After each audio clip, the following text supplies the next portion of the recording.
ताकत और वसाइल की दौड़ दुनिया की बड़ी ताकतों को एक बार फिर आमने सामने ले आई है।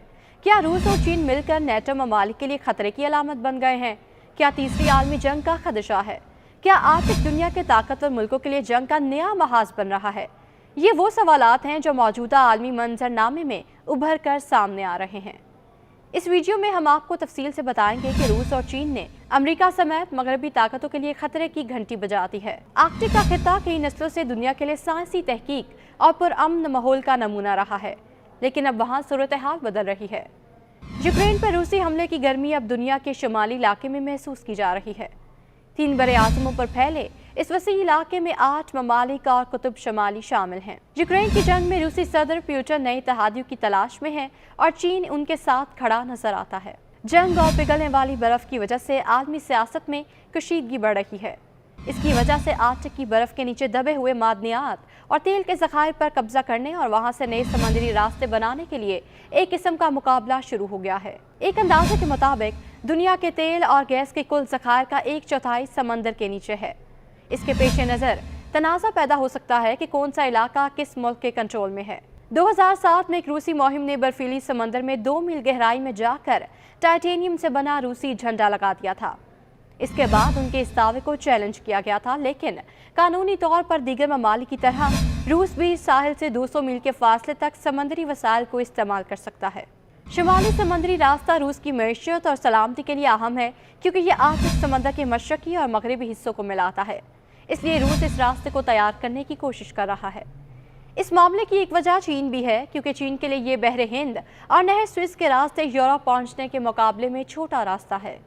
इसका मतलब ये है कि जहाज के जरिए सामान को यूरोप पहुंचाने में 2 हफ्ते से कम लगेंगे। ये रास्ता चीन के लिए अहम है, क्योंकि अमेरिका के साथ तनाज़े की सूरत में अमेरिका जनूबी रास्ते की नाकाबंदी कर सकता है। ऐसे में शुमाली समुद्री रास्ता चीन के लिए एक और ऑप्शन हो सकता है, लेकिन रूस की तरफ से क्रीमिया के इल्हाक और बाद यूक्रेन पर हमले के जवाब में मगरबी ममालिक की तरफ से आयत पाबंदियों की वजह से रूस की जानिब से इस रास्ते को तैयार करने का अमल सुस्त पड़ गया है। मगरबी ममालिक की इस कार्रवाई की वजह से रूस को नई इत्तेहादियों की ज़रूरत है और चीन इसके लिए तैयार नजर आता है। चीन के आर्कटिक खित्ते में बहुत से मुफादात हैं। चीन कुतबी खित्ते और असर रसूख बढ़ाना चाहता है और इसके कुछ मकासद हैं। पहला मकसद इस इलाके में कारोबारी सरगर्मियों को फ़रोग देने में अपनी मौजूदगी को कायम रखना है। दूसरा ये कि इसके स्ट्रेटेजिक मफादात भी खित्ते से जुड़े हुए हैं। चीन इस खित्ते को बेहतर तौर पर समझना चाहता है, इसीलिए वो साइंसी तहकीक के लिए बहुत से मिशन आर्कटिक भेज रहा है। ये आर्कटिक की इंतजामिया भी अपना किरदार चाहता है और बिलाखिर इस खित्ते में एक बड़ी ताकत बनना चाहता है। चीन के फौजी मकासद को भी इसके इक्तिसादी मुफादात से अलग नहीं देखा जा सकता। चीन दुनिया में कहीं भी फौजी कार्रवाई करने की सलाहियत हासिल करना चाहता है। तमाम बड़ी ताकतें आर्कटिक में अपना असर रसूख कायम करना चाहती हैं और चीन भी इसमें अपनी जगह बनाना चाहता है। रूस चीन के साथ ताउन बढ़ा रहा है। आर्कटिक में कई तशवीशनाक सरगर्मियां सामने आई हैं।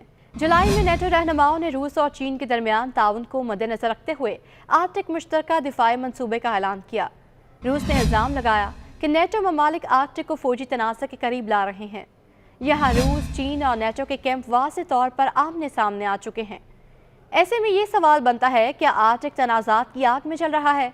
इसमें कोई शक नहीं कि यूक्रेन की जंग और मौसमियाती तब्दीलियों की गर्मी से आर्कटिक खित्ते का अमन पिघल रहा है। मगरबी ममालिक और रूस के दरमियान अदम एतमाद अपने अरूज पर है। जहां पहले आर्कटिक इन दोनों कैंपों के दरमियान ताउन था, अब सख्त मुकाबला है। रूस के साथ ताल्लुकात और ताउन की बंदिश की वजह से सबसे ज़्यादा नुकसान मौसमियाती तब्दीलियों पर काबू पाने की कोशिशों और साइंसी तहकीकी कामों को पहुंचा है, जो कि इंतहाई तशवीशनाक सूरत हाल है।